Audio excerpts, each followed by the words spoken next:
Nizampur police स्टेशनला दिनांक 13 November रोजी तक्रारदार यांनी तक्रार दिली की त्यांची पीडित मुलगी, काल्पनिक नाव निर्भया, वय 14 वर्ष 6 महिने 24 दिवस, हिला दिनांक 11 नोव्हेंबर रोजी पहाटे 5 वाजेच्या सुमारास आरोपी नामे गणेश मंगलदास ठाकरे, वय 19 वर्ष 9 महिने, राहणार नवापाडा, तालुका साक्री, जिल्हा धुळे, याने हिस पळवून घेऊन गेला.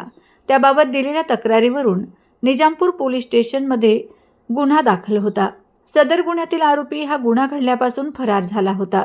दिनांक 15/11/2025 रोजी सदर आरोपीतास ताब्यात घेण्यात आले होते.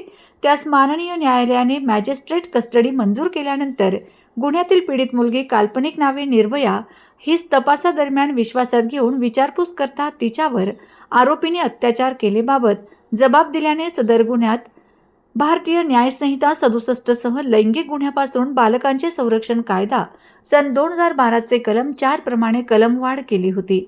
त्यामुळे सदर आरोपीतास पुन्हा दिनांक 24/11/2025 रोजी धुळे कारागृह येथून ताब्यात घेऊन पोलीस कस्टडी दरम्यान आरोपीतास विचारपूस करता त्याने पीडित मुलगी हिला फूस लावून पळवून नेताना तिच्या घरातून काही सोन्या चांदीचे दागिने आणण्यास तिला सांगितले होते. त्यानंतर त्याने सदर दागिने पीडितेकडून काढून घेतले होते. त्याने सदरचे सोने चांदीचे दागिने हे पांगण गावाजवळील शेतात जमिनीत लपविलेले आहेत.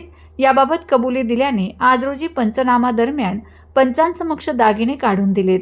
सदर सोने चांदीचे दागिन्यांसह गुन्ह्याची वापरलेली मोटरसायकल व मोबाईल असा एकूण 1,86,000 रुपयांचा मुद्देमाल 2 पंचांसमक्ष जप्त करण्यात आला आहे. सदर गुन्ह्यातील आरोपी नामे गणेश मंगलदास ठाकरे, वय 19 वर्ष 9 महिने, राहणार नवापाडा, तालुका साक्री, जिल्हा धुळे, हा पोलीस कस्टडी रिमांड येथे आहे.